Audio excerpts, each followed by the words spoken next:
उमर है state bank of Pakistan मार्च में जो बिल मंजूर किया, जिसकी बात की गई थी, कोशिश की गई थी, उसमें तो बहुत ज़्यादा ऐसी बातें थीं कि स्टेट बैंक जो है वो पाकिस्तान में किसी को जवाबदेह नहीं था और उसमें जो गवर्नर था उसका वो IMF को जवाबदेह उसने होना था। तो ये एक तसव्वुर किया गया कि ये शायद IMF स्टेट बैंक को कब्ज़ा करना चाहता है उस पर, और फिर जो गवर्नर होगा स्टेट बैंक की उसकी हैसियत एक वायसराय किसी होगी। लेकिन मौजूदा हुकूमत ने इसमें ख़ासी तब्दीलियाँ की हैं और अब ये बताया जा रहा है, आज शौकत तरीन साहब ने जो ये बात कही, उनका ये कहना है कि ये खुद मुख्तारी हो जाएगी, इसकी हुकूमतें इससे कर्जा नहीं ले सकेंगी और ये बेटर परफॉर्म करेगा। असल सूरत हाल क्या है, आज क्या कायमा कमेटी ने अप्रूवल दी है, ज़रा इस पर ज़रा हमें ज़रा बताइए आप। देखिए समी साहब, सबसे पहले तो आपका बहुत बहुत शुक्रिया। और जो आपने ऑटोनॉमी की बात की, ख़ुद मुख्तारी की बात की, उसमें जो पहले मार्च में जिस बिल की अप्रूवल काबीना की जानिब से दी गई थी वो यकीनी तौर पर एक डिज़ास्टर था। और काबीना ने सबसे पहले जो है वो जब उसकी मंजूरी दी उस वक्त उस बिल को उस अंदाज से नहीं देखा गया, और फिर बाद में जब रियलाइज़ हुआ कि ये जो बिल है ये तो एक डिज़ास्टर है, फिर उसके बाद उसके अंदर जो है वो अमेंडमेंट्स लाई गई। और हमने ये देखा कि जब अमेंडमेंट्स लाने का जो अमल था वो जो मौजूदा वज़ीर ख़ज़ाना हैं शौकत तरीन, उनके दौर में शुरू हुआ और उन्होंने इन अमेंडमेंट्स को लाया। और वो कई बार जो है बरमला इस बात का इजहार कर चुके हैं कि हमने जो $50 करोड़ की पिछली किस्त ली थी वो हमारी मईशत के लिए एक बहुत बड़ा नुकसान था। फिर उसके बाद इसको रिवाइज़ किया गया, इस बिल पर नज़रसानी की गई और बाकायदा तौर पर इस पर मुशावरत की गई। जो गुज़िश्ता बिल था जो मार्च में मंजूर हुआ था वो बिल जो है वो कैबिनेट की जो लॉ कमेटी है उसको भी नहीं भेजा गया। वज़ारत ख़ज़ाना की जानिब से उस बिल को जो है वो डायरेक्टली कैबिनेट को भिजवाया गया और बाद में जब उस पर एतराज़ात आए तो फिर जो है वो हुकूमत ने इस बारे में सोचा कि इसमें तरामीम। अच्छा, यहाँ पर मुझे थोड़ा सा तस्हीह कर दीजिए। ये बात भी सुनने में आई कि जो 2019 में जो हमारा IMF के साथ जो एग्रीमेंट हुआ था, हफीज़ शेख साहब थे तब उस वक्त फाइनेंस को हेड कर रहे थे, बाकर रज़ा साहब जो गवर्नर हैं ये गए थे, तो वो जो कुछ वहाँ पर साइन किया गया वो जो मुतल्लिका वजारतें थी उनसे वेट नहीं करवाया गया था। और जो फ़रोग नसीम साहब वफाकी वज़ीर कानून हैं उन्होंने ये कहा था कि हम इसकी मंजूरी नहीं दे सकते। तो बहुत सारे लोग ये समझते हैं कि जो हफीज़ शेख साहब का जो ऊस्टर है उसकी एक बुनियादी वजह भी यही थी कि उन्होंने जो मुख्तलिफ जो काबीना की जो मुख्तलिफ वजारतें हैं रिक्वायर्ड जिनसे था सारी पहले गुफ्तो शनीद और वेटिंग वो करवाए बग़ैर ये सब कुछ किया। ये इतला दुरुस्त है? बिल्कुल, वज़ारत कानून ने इस हवाले से जो है वो अपने एतराज़ात वज़ीर-ए-आज़म को भी बताए। वज़ीर कानून फ़रोग नसीम ने बाकायदा तौर पर इस बात का इजहार किया कि ये जो बिल है जो कैबिनेट के अंदर पेश हुआ है ये वज़ारत कानून से वेट नहीं हुआ, इस बात का इजहार उन्होंने किया। और फिर उसके बाद ही जो है इसमें तरामीम लाई गई। और जब ये स्टोरीज़ चली, आज भी गवर्नर स्टेट बैंक ने इसे स्पेकुलेशन ही कहा, लेकिन जब बार बार इस बिल के अंदर जो इस बिल की जो क्लॉजेज़ हैं जब उन पर बात हो रही थी तो उस वक्त वो कह रहे थे कि हाँ ये मार्च वाला जो बिल था उसमें ये चीज़ें मौजूद थी। उन्होंने ख़ुद इस बात का इकरार किया। पहले वो इसे स्पेकुलेशंस करार दे रहे थे, लेकिन अब आज जो बिल इसके क्या सीलेंट फीचर्स हैं? अब हम IMF का इस पे कंट्रोल होगा? देखिए, इसमें जो है वो एडमिनिस्ट्रेटिव जो ऑटोनॉमी है वो स्टेट बैंक को दी गई है और ये ज़रूरी भी होता है कि आप किसी इदारे को एडमिनिस्ट्रेटिव ऑटोनॉमी देते हैं तो वो इदारा बेहतर तरीके से फ्लरिश करता है, काम करता है और बेहतर अंदाज में आगे बढ़ता है। इसमें कोई दो राय नहीं है। लेकिन वो जो क्लॉजेज़ थी कि आप नैब को जवाब दे नहीं हैं, आप पार्लियामेंट को जवाब दे नहीं हैं, आप FIA को जवाब दे नहीं हैं, वो तो ऐसा कानून था कि जो लोग स्टेट बैंक में काम करके चले गए हैं वो भी नैब, FIA या किसी भी फोरम पर जवाबदेह नहीं है, उनको इम्यूनिटी दी जा रही थी। ये पहले था? जी पहले था। अब ये नहीं है। अब ये चीज़ नहीं है। अब इसके अंदर बाकायदा तौर पर ये बताया जा रहा है कि जो आज बिल जिसके हमने क्लॉज बाई क्लॉज जिसकी रीडिंग भी हुई और जिस पर बातचीत भी हुई और फिर उसमें जो कौमी असम्बली की कायमा कमेटी है उसकी सिफारिशात भी आई, और लेकिन जो आज इस पर बातचीत हुई उसमें बहुत से इबहाम जो है वो इस वजह से भी क्लियर हुए क्योंकि एक बिल्कुल नया बिल था।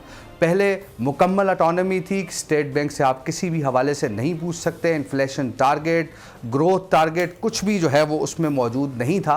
और यही वजह है कि अब जो नया बिल आया है उसमें बाकायदा इन्फ्लेशन टारगेट का और इसके साथ साथ जो ग्रोथ टारगेट का वो भी जो है वो स्टेट बैंक अब डिटरमिन कर सकती है। और इसके साथ साथ जो सबसे बड़ी बात जो आज सामने आई है वो ये है कि गवर्नर स्टेट बैंक की जो मुद्दत मुलाजमत है, इस हवाले से, क्योंकि गवर्नर स्टेट बैंक की पहले मुद्दत मुलाजमत 3 साल थी और जो ये बिल आया था इसमें भी 5 साल थी और फिर 5 साल की तोसी बाद अज़ां जो है वो तोसी दी जा सकती थी मज़ीद 5 साल के लिए।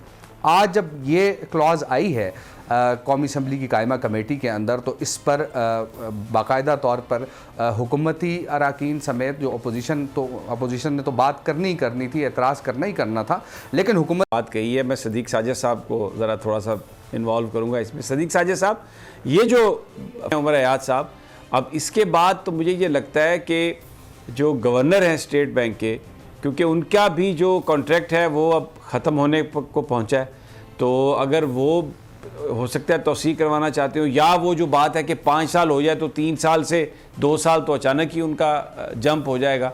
आपको लगता है कि इस वक्त जो शौकत तरीन साहब के उनके साथ ताल्लुकात हैं, क्योंकि शौकत तरीन बार बार ये कहते हैं कि इस वक्त जो डॉलर की पाकिस्तान रुपये के मुकाबले में जो वैल्यू है वो कम से कम 10 रुपये वो समझते हैं ज़्यादा है, इसको 160 और 65 के बीच होना चाहिए, और वो ये समझते हैं कि ये स्टेट बैंक को काम करना चाहिए था। निजी महफिलों में वो बहुत तनकीद करते हैं गवर्नर पे।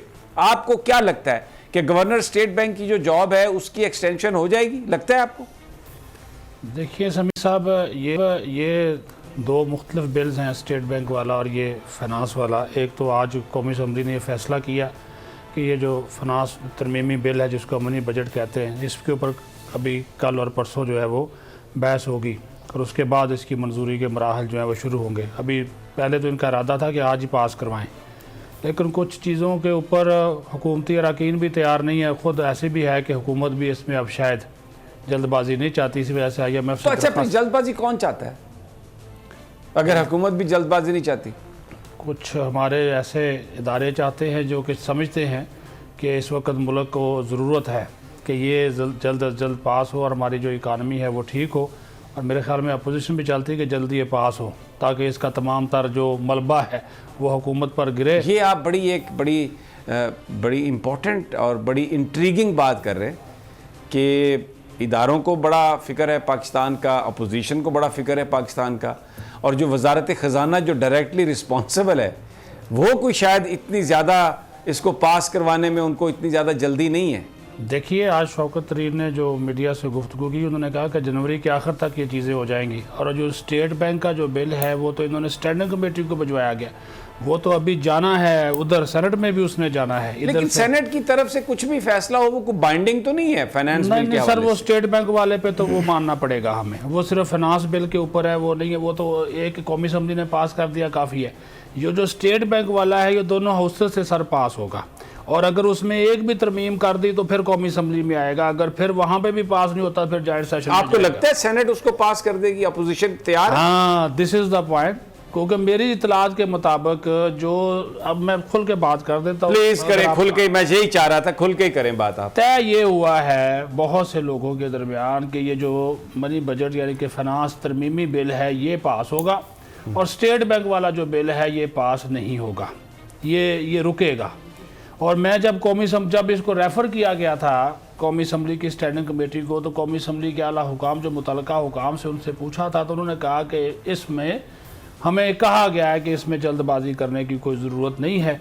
तो लिहाजा इसी वजह से आप देख लीजिए कि जो शौकत तरीन साहब है वो भी जनवरी के आखिर तक चले गए, IMF से भी टाइम ले लिया, उनके बोर्ड का इजलास भी हो गया, और ये यही चाहते हैं, क्योंकि सेनेट में आपने बड़ी सही बात की है, वहाँ पे तो अक्सरियत है अपोजिशन की, वो तो इसको किसी सूरत पास नहीं होने देगी, रुक जाएगा, और फिर इनको जॉइंट सेशन बुलाना पड़ेगा, महीना लगे 2 महीना लगे, और इस दौरान क्या तब्दीलियाँ आती हैं, क्योंकि मार्च के हवाले से बहुत कुछ कहा जा रहा है। ये जो वाला है ये पास होगा, मेरी इतलात के मुताबिक पास ये हो जाएगा ये वाला, और ये तो अपोजिशन मुझे और आपको दिखाने के लिए एहतजाज करेंगे, वो कापियाँ शापियाँ भी फेंकेंगे, हंगामा भी होगा, गिराव भी होगा, उसके अंदर ये सारा कुछ जो है वो निकल जाएगा। क्योंकि कुछ दिनों पहले हुकूमती इत्तेहादियों के साथ, अपोजिशन के लोगों के साथ कुछ अहम मुलाकातें हुई हैं। उन मुलाकातों में उनको ये बताया गया, क्योंकि जो आप बात कर रहे हैं ना इदारों की, ज़ाहिर है जी फ़िक्र होती है, कौमी सलामती के इदारों को, इकानमी की फ़िक्र है, जो मुआशी इस वक्त नहीं, तो आप क्या कहना चाह रहे हैं कि आखिरी हुकूमत को बात फिक्र नहीं है? देखिए, DGISPR ने एक प्रेस कॉन्फ्रेंस की, उन्होंने हमसे जब महंगाई के बारे में सवाल किया गया तो उन्होंने कहा कि फ़ौज भी तो अवाम में से है ना, हम भी वही चीज़ खरीदते जो अवाम खरीदते, तो अगर अवाम को महंगी मिलती है तो महंगाई का असर फ़ौज पे भी होता है। ये चीज़ें, ये मैसेज काफ़ी होते हैं दिखाने के लिए। अगर हुकूमत को होता या चीज़ें कहा गया ना, इन्होंने कहा था जी नया साल शुरू हो गया है तो महंगाई कम होगी। ये उमर याद मेरे साथ बैठे हैं, ये पहला हफ्ता जो महकमा शुमारियात की रिपोर्ट आई है उसमें देखें बड़ी है ना जी, उसमें कम तो नहीं हुई, 0.08%। देखें ये बड़ी है ना जी, इजाफा हुआ, तो फिर इनके वो तमाम तार दावे जो है वो कहाँ गए। दूसरी बात, मैंने आज कौमी असम्बली में जो बॉडी लैंग्वेज देखी इनके हुकूमती लोगों की या स्पीकर की, आज पहले इनके इरादे देखें, ये तो बीच में लगाने के चक्कर में थे कि अपोजिशन बाईकाट पे हो या इनके बंदे शंदे कम हो, अपने बंदे पूरे करके हम कर लें। अब इन्होंने एक नया यू टर्न लिया कि स्पीकर और बाबर वाल की मुलाकात होती है और उसमें फिर अपोजिशन के ऐसे लोग जो कि स्पीकर के साथ ज़रा रख रखाव वाले हैं, राना तनवीर जैसे, खुर्शीद शाह जैसे, नवीद कमर, उनको बुलाया और उनको बोला जी हम बहस कराना चाहते हैं, आप बहस करें। तो उन्होंने कहा जी ठीक है। तो आज सानिया मरी पे बहस हुई, अब अगले 2 दिन उन्होंने रख दिए हैं कि यानी कि फाइनेंस बिल पे ये 12 हो गए ना जी, 12 जनवरी निकल जानी है, ये तो एक्सटेंशन पहले ले चुके हैं। आगे फिर है इसकी क्लास बाई क्लास, फिर उसकी जनाब वो रीडिंग और सारी चीज़ें। बिल्कुल ठीक। फ़खर रहमान, अभी सदीक साजिद साहब की भी आपने बात सुनी, उमर हयात साहब ने भी बड़े स्टार्टलिंग फैक्ट्स जो हैं वो रिवील किए। मुझे ये बात बताएं कि ये जो सारी की सारी जो सूरत हाल है, इसमें तो हमें लगता है कि जो फिर जो मुख्तलिफ जो ऑर्गन है, पावर के जो सेंटर हैं, वो they are not on the same page. ये इकॉनमी की सूरत हाल पर, IMF की सूरत हाल पर, ये एक ऐसा लग रहा है कि बड़ी दूरी है आपस में। हाँ बिल्कुल, देखें जो साजिद ने अभी जिक्र जिस प्रेस कॉन्फ्रेंस का किया, उसमें सबसे अहम बात यही थी कि ये जो इन्फ्लेशन है और इकनॉमी के जो चैलेंजेस हैं और IMF के साथ जो बातचीत का मामला है, इसके बड़े सीरियस रेपरकशंस आने हैं। और इसमें बहुत सारे जो इस वक्त हुकूमत के इत्तेहादी हैं और इवन जो इलेक्टेबल्स हैं, उनकी अपनी जो पॉलिटिक्स हैं फ्यूचर की, वो एट स्टेक हैं। तो वो बड़े सोच समझ कर जो है इस ख़ास तौर पे इस मिनी बजट बिल के हवाले से जो हैं बहुत ज़्यादा तरद्दुद का शिकार हैं। और शायद यही वो वजह है जिसकी वजह से वज़ीर-ए-आज़म इमरान खान साहब जो है ना, वो ये कह रहे हैं कि जी 3 महीने बड़े अहम हैं और उनके लिए जो चैलेंजेस हैं उसको वो किस तरह से क्रॉस करेंगे, ये बहुत बड़ा सवाल है। और ये इस वक्त जो फाइनेंशियल आपकी इकॉनमी और सॉवरेनिटी की जो बात है, उसमें बहुत सीरियस चैलेंजेस सामने आ गए हैं। और एक बहुत बड़ी अगले महीने जो है वो डिप्लोमेटिक लेवल के ऊपर एक डेवलपमेंट होने जा रही है। देखना ये पड़ेगा कि उस डेवलपमेंट के बाद क्या सूरत हाल बनती है। जिस तरह से IMF के साथ जो बातचीत का जो मामला है, अभी थोड़ा सा इसको इल्तिवा में लेके जाया जा रहा है। तो ये बताइए कि IMF जो है वो जो रिव्यू था इजलास, वो जनवरी के एंड पे ले गया। जी हाँ, यानी ये एक बड़ी अजीब बात है कि IMF वो कितना ज़्यादा उसको इस वक्त परेशानी है पाकिस्तान के स्टेट बैंक की इंडिपेंडेंस की, कि उन्होंने ये कहा कि हम इंतज़ार कर लेते हैं, हम अपना इजलास जो है वो आगे ले जाते हैं। यानी दूसरे लफ्ज़ों में जो पाकिस्तानी हैं उनको अपने बैंक की इंडिपेंडेंस की, ऑटोनॉमी की फ़िक्र नहीं है, लेकिन जो IMF है उसको बहुत ज़्यादा फ़िक्र है और वो अपने इजलास ही को आगे ले गए हैं। ये कुछ आपको यानी वो कोई मुद्दई सुस्त और गवाह चुस्त वाली बात नहीं लग रही आपको? नहीं, मैंने आपको बताया कि बहुत सारी चीज़ें पसे पर्दा चल रही होती हैं, जिसका वो किस वजह से लेके गए हैं ये तो आप जहन से निकाल देना कि IMF को पाकिस्तान से बहुत प्यार है और पाकिस्तान की इकॉनमी के लिए जो है ना वो कुछ कर रहे हैं, क्योंकि हम तो कर्ज़ों में उसी के पाकिस्तान जकड़ा हुआ है। और मज़ीद जो जिस तरह से शराइत उनकी तरफ से आयद की जा रही हैं, उससे पाकिस्तान के अंदर रुपये भी डिवैल्यू होगा और आगे महंगाई का जो ग्राफ है वो भी होगा। और सबसे ज़्यादा आप देखें कि इसमें जो तनख्वाहदार तबका है वो सबसे ज़्यादा इस वक्त मुतासिर हुआ है, क्योंकि मैंने ख़ुद जाकर कई मार्केट्स के अंदर रावलपिंडी में और दूसरी जगहों पे इस चीज़ का मुशाहिदा किया है कि ये जो प्रेशर है महंगाई का, ये सबसे ज़्यादा किसके ऊपर आ रहा है। तो उसमें यही नतीजा सामने आया, क्योंकि जिस किस पे आ हिसाब रहा से है सबसे ज़्यादा तनख्वाहदार तबका जो है वो उसके ऊपर आ रहा है, क्योंकि जो बंदा कारोबार कर रहा है या वो तो दूसरी ये जो- तो उन पे तो आ रहा है, लेकिन पॉलिसी मेकर तो वो नहीं है ना। हम तो देखें, फैसले तो वो लोग जो करने वाले हैं वो तो तनख्वाहदार नहीं है, इसलिए उनको तो इसकी शिद्दत का कोई वो एहसास नहीं है। सब्सक्राइब करें और बेल दबाएं ताकि कोई खबर रह न जाए।